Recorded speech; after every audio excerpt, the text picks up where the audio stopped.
اب آ جائے میرے بھائیو مشن حسین مشن یزید کیا تھا. میرے بھائی نبی علیہ السلام سے پہلے جو تھے نا وہ کیسے و کسرا کا جو نظام تھا وہ یہ تھا کہ باپ کے بعد بیٹا حکمران بنتا، باپ کے بعد بیٹا حکمران بنتا، پھر اس کا بیٹا، پھر اس کا بیٹا، پھر اس کا بیٹا. اس کو کہتے ہیں بادشاہت کیسر و کسرا کا نظام. اور جو رایا ہوتی اسے کوئی مشورہ نہ لیا جاتا، کوئی صلاح نہ کی جاتی کہ ہم نے فلاں کو بنانا ہے وزیر اعظم کیا بنا لیں. ان کا ووٹنگ سسٹم کوئی نہ تھا. ایک ہی خاندان میں بادشاہ چلتی رہتی تھی، وزیر اعظم بنتے رہتے تھے، حکمران بنتے رہتے تھے، باپ کے بعد بیٹا، باپ کے بعد بیٹا اور باپ کے بعد بیٹا. جیسے ہمارے سعودی عرب میں نبی صلی اللہ علیہ وسلم جب تشریف لے کر آئے آپ نے اس سسٹم کو ختم کیا کہ نہیں، یہ باپ کے بعد بیٹا، باپ کے بعد بیٹا، یہ اسلامی نظام حکومت نہیں ہے. ٹھیک ہے، یہ بادشاہت ہے. آپ نے اس کو ختم کیا اور لوگوں کو یہ حق دیا رایا کو کہ وہ اپنی مرضی سے اپنی مرضی کا حکمران بنا سکتی ہے، کہ لوگوں کی مرضی کے بغیر حکمران نہیں بنے گا. ٹھیک ہے، اب دیکھیں ابوبکر صدیق رضی اللہ تعالیٰ عنہ حکمران بنے تو اصحاب نے باہم مشورے سے بنایا. سیدنا عمر فاروق رضی اللہ تعالیٰ عنہ حکمران بنے تو اصحاب نے باہم مشورے سے بنایا. سیدنا عثمان غنی رضی اللہ تعالیٰ عنہ، سیدنا علی، امام حسن بھی اصحاب کے باہم مشورے سے حکمران بنے. لیکن جیسے ہی امام حسن علیہ السلام کی حکومت آئی تو حضرت امیر معاویہ رضی اللہ تعالیٰ عنہ جو تھے نا، پھر معاہدہ ہوا تو معاہدے میں امام حسن علیہ السلام نے حضرت امیر معاویہ رضی اللہ تعالیٰ عنہ سے یہ شرط لکھوائی کہ آپ اپنے بعد اپنا کسی کو جانشین مقرر نہیں کریں گے، کیونکہ کیسر و کسرا والے ایسے ہی کرتے تھے نا، اپنے بعد اپنا بیٹا، اپنا بیٹا، بلکہ آپ امت کے سپرد کریں گے کہ امت جس کو چاہے اپنا خلیفہ بنا لے. انہوں نے کہا ٹھیک ہے، اگر نہیں کر لیا ٹھیک ہے.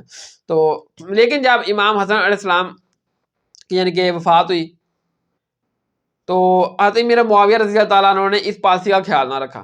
کیوں نہیں رکھا؟ یہ صحیح بخاری میں ہے، 4827 کا نمبر ہے 4827، کہ حضرت امیر معاویہ رضی اللہ تعالیٰ عنہ نے اپنی زندگی میں ہی اس پالیسی کا خیال نہیں رکھا. اور مروان کو جب حجاز کا گورنر بنا کر بھیجا، ادھر مروان نے خطبہ دیا، خود میں کہا کہ اللہ تعالیٰ کی ذات نے حضرت امیر معاویہ رضی اللہ تعالیٰ عنہ کو یہ بات سجا دی ہے کہ اپنے بعد اپنے بیٹے یزید کو مسلمانوں کا خلیفہ بنا دے.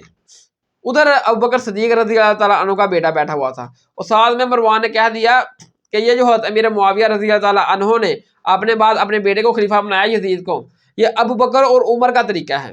جب اس نے یہ بات کی نا کہ یہ ابوبکر اور عمر کا طریقہ ہے، ادھر حضرت ابوبکر صدیق رضی اللہ تعالیٰ عنہ کا بیٹا بیٹھا ہوا تھا، ادھر وہ عبد الرحمن بن ابی بکر، اس نے وہ اٹھا اور کھڑا ہوا، اس نے کہا کہ دیکھو یہ کیسر و کسرا کا طریقہ ہے، اب باپ کے بعد بیٹا، باپ کے بعد بیٹا، باپ کے بعد بیٹا بادشاہ بنے گا، یہ ابو بکر اور عمر کا طریقہ نہیں ہے. یعنی کہ مثال کے طور پر اگر ابو بکر عمر کا یہ طریقہ ہوتا اب کہ باپ کے بعد بیٹا، تو ابو بکر رضی اللہ تعالیٰ عنہ اپنے بعد سیدنا عمر فاروق رضی اللہ تعالیٰ عنہ کو نہ بناتے. آپ کے دو بیٹے تھے ابو بکر صدیق کے، محمد بن ابی بکر، عبد الرحمن بن ابی بکر، آپ اپنے بیٹوں میں سے کسی کو بناتے. اگر یہ حضرت عمر کا طریقہ ہوتا تو حضرت عمر اپنے بعد اپنے بیٹے عبداللہ بن عمر کو حکمران بناتے، سیدنا عثمان کے لیے نا یعنی کہ پاس چھوڑتے. تو کیسر و کسرا کا یہ طریقہ ہے کہ باپ کے بعد بیٹا، باپ کے بعد بیٹا. تو نبی صلی اللہ علیہ وسلم سے پہلے یہی طریقہ چلتا آ رہا تھا کہ باپ کے بعد بیٹا، باپ کے بعد بیٹا حکمران بنتا. لیکن نبی صلی اللہ علیہ وسلم نے اس طریقے کو ختم کیا اور عوام کو یہ حق دیا کہ وہ اپنی مرضی سے اپنا حکمران بنائے، جیسے ابو بکر، عمر، عثمان، علی، امام حسن علیہ السلام اجمعین خلیفہ بنے. لیکن جیسے ہی حضرت امیر معاویہ نے یزید کے لیے اپنی زندگی میں ہی خلافت لینی، بیعت لینی شروع کر دی، اور پھر جیسے حضرت امیر معاویہ رضی اللہ تعالیٰ عنہ فوت ہوئے تو یزید خلیفہ بن گیا. تو امام حسین علیہ السلام پھر اٹھے. امام حسین علیہ السلام کہا کہ نہیں، یہ میرے نانے کا نظام حکومت نہیں ہے. میرے نانے نے جو ہمیں نظام حکومت یہ دیا تھا کہ باپ کے بعد بیٹا نہیں بنے گا، بلکہ رایا اپنی مرضی سے اپنی مرضی کا حکمران بنائے گی. یہ تو کیسر و کسرا کا طریقہ ہے. تو جو میرے بھائیو باپ کے بعد بیٹا، باپ کے بعد بیٹا بنتا ہے، یہ کیسر و کسرا کا طریقہ ہے. اور یہ یزید اس طریقے کے تحت آیا تھا. یہ مشن یزید ہے. مشن حسین کیا ہے کہ باپ کے بعد بیٹا، باپ کے بعد بیٹا یہ بننے نہیں دینا. اس لیے امام حسین اٹھے تھے. حضرت امیر معاویہ رضی اللہ تعالیٰ عنہ کا جو بیٹا ہے یزید، یہ حضرت امیر معاویہ کے بعد بن گیا ہے. تو اس طرح اسلامی نظام میں حکومت نہیں ہے، یہ کیسر و کسرا کا طریقہ ہے. اور جو محمدیہ صلی اللہ علیہ وسلم کا اسلامی نظام میں حکومت کا طریقہ یہ ہے کہ مسلمان اپنی مرضی سے باہمی مشاورت سے اپنا خلیفہ چنیں گے. جیسے ہمارے پاکستان میں ووٹنگ سسٹم ہوتا ہے، یہ حسینی طریقہ ہے، حسینی مشن ہے. اور یہ جیسے سعودی عرب میں وہ باپ کے بعد بیٹا ہے، یہ کیسر و کسرا کا طریقہ ہے، یہ مشن یزید ہے. ٹھیک ہے. اور صاحب اس سے بڑھ کر یہ ہے کہ آپ دیکھیں کہ یہی مولوی تقریریں کرتے ہوئے نظر آئیں گے آپ کو، اتنی یعنی کہ روتے ہوئے اور ایسے ایسے انداز اپنائیں گے. ٹھیک ہے کہ جی دیکھیں کہ یہ نبی صلی اللہ علیہ وسلم کی آمد سے پہلے جو تھے نا وہ لوگ اپنا جانوروں کی زندگی گزار رہے تھے، غلامی کی زندگی گزار رہے تھے، ان کے پاس کوئی اختیارات نہیں تھے، ان کے پاس کوئی رائٹ نہیں تھے. تو نبی صلی اللہ علیہ وسلم کی آمد سے پہلے جو لوگ غلامی کی زندگی گزار رہے تھے وہ کون تھے؟ ٹھیک ہے، تو پھر وہ بیان کرتے ہیں کہ نبی صلی اللہ علیہ وسلم کی آمد کے بعد لوگوں کو آزادی مل گئی، لوگوں کے حقوق مل گئے. ٹھیک ہے، تو یہ آزادی ہے. تو دیکھیں کیسے قصہ کا طریقہ تھا نا، باپ کے بعد بیٹا حکمران بن جاتا. وہ یہ غلامی تھی کہ لوگوں کو اختیار نہیں تھا، لوگوں سے مشورہ نہیں کیا جاتا تھا، پوچھ گیچھ نہیں کی جاتی تھی، اور بغیر مشورے کے حکمران بن جاتا. جیسے آگے دور میں بھی آپ سمجھ لیں، اگر کسی نے کوئی نوکر رکھا ہوا ہے، غلام ہے، تو اس سے کوئی وہ اپنا جو چودھری ہے وہ اپنے گھر کا مشورہ اس سے غلام سے نوکر سے نہیں کرے گا. ایسے ہی ہے نا، کیونکہ وہ کہے گا یہ غلام ہے، میرا نوکر ہے. اس طرح نبی صلی اللہ علیہ وسلم سے پہلے بھی جو کیسر و کسرا کا طریقہ تھا، باپ کے بعد بیٹا خود حکمران بنتا، بادشاہت کرتے، اور عوام رعایا سے کوئی مشورہ نہیں لیتے، کوئی اس کی رائے نہیں لیتے، کوئی اس کو حقوق نہ دیتے. یہ تھی غلامی. لیکن نبی صلی اللہ علیہ وسلم جیسے ہی تشریف آوری ہوئی، آپ نے یہ نظام حکومت ختم کر دیا کہ باپ کے بعد بیٹا خود نہیں بنے گا، عوام رعایا آزاد ہے. اب یہ اصل آزادی. نبی صلی اللہ علیہ وسلم نے عوام کو حقوق دیے، رائٹ دیے کہ آپ اپنی مرضی سے، آپ کو اختیار ہے عوام کو، آپ اپنی مرضی سے اپنا خلیفہ بنا سکتے ہیں. اس لحاظ سے آپ یہ قوم، یہ لوگ آزاد ہیں، یہ امت آزاد ہے. ٹھیک ہے، کہ یہ اپنی مرضی، امت کو یہ اختیار حاصل ہے کہ یہ اپنی مرضی سے اپنے لیے حکمران چنے گی، خود اپنا فیصلہ کرے گی. یہ تھی آزادی اصل میں نبی صلی اللہ علیہ وسلم نے جو اس امت کو دی. لیکن مولوی حضرات یہ تو بیان کریں گے کہ نبی صلی اللہ علیہ وسلم کی آمد سے پہلے لوگ غلام تھے، لوگوں کے پاس کوئی حقوق نہیں تھے. جیسے نبی صلی اللہ علیہ وسلم کی تشریف آوری ہوئی، آپ کے بعد لوگوں کو حقوق مل گئے، لوگوں کو رائٹ مل گئے. لیکن خود یہ وہی کام کر رہے ہوں گے. اب دیکھیں کہ جتنے بھی پیر ہیں، یہ اپنے بعد اپنے بیٹے کو بھی اپنا گدنشین بناتے ہیں، پھر اس کے بعد اس کے بیٹا، اس کا بیٹا. یہ کسی مریض کو کیوں نہیں بناتے گدنشین؟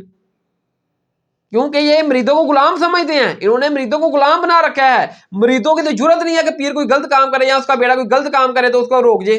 تو یہ غلامی کی زندگی گزار رہے ہیں آج کے دور میں بھی مسلمان. پیروں نے مریدوں کو غلام بنا رکھا ہے. اگر پیر کا بیٹا، اگر پیر فوت ہو جاتا ہے، اس کا بیٹا اگرچہ وہ ان پڑھ ہی ہے اور مرید اس سے زیادہ پڑھا لکھا ہے، سمجھدار ہے دین کے معاملے میں، وہ مرید کو، بیٹے کو کبھی بھی اس گدی پر نہیں بٹھائے گا جس کے اوپر پیر تھا. وہ پیر اپنے بیٹے کو ہی اس کرسی پر بٹھائے گا اور مرید سے کوئی مشورہ نہیں کرے گا.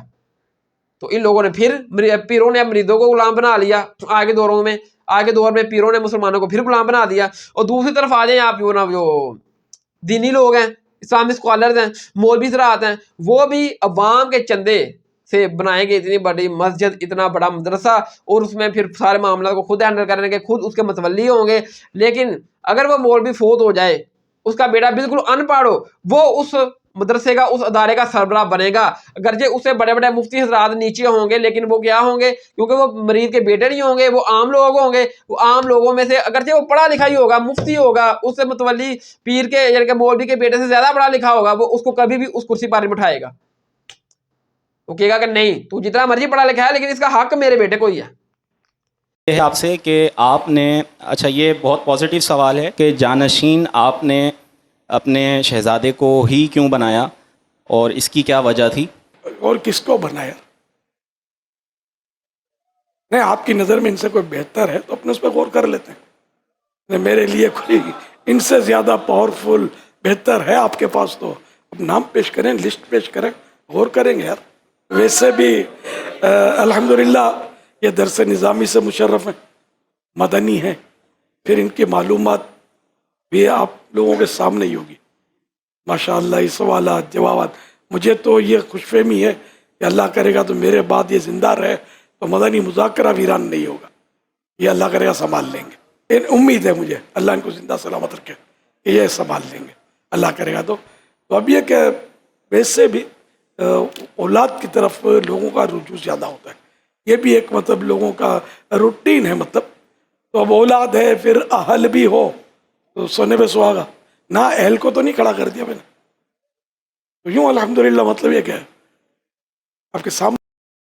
تو یہ پھر مولویوں نے بھی اپنے جو ادارے بنائے لوگوں کو چندے کے ساتھ، اس میں بھی پیر کے مولوی کے بعد اس کا بیٹا، اس کا بیٹا، اس کا بیٹا متولی، اور عام لوگوں سے کوئی مشورہ نہیں کرتے. اور ان مولویوں نے بھی ان لوگوں کو پھر غلام بنا لیا. یہ تو پیروں نے بھی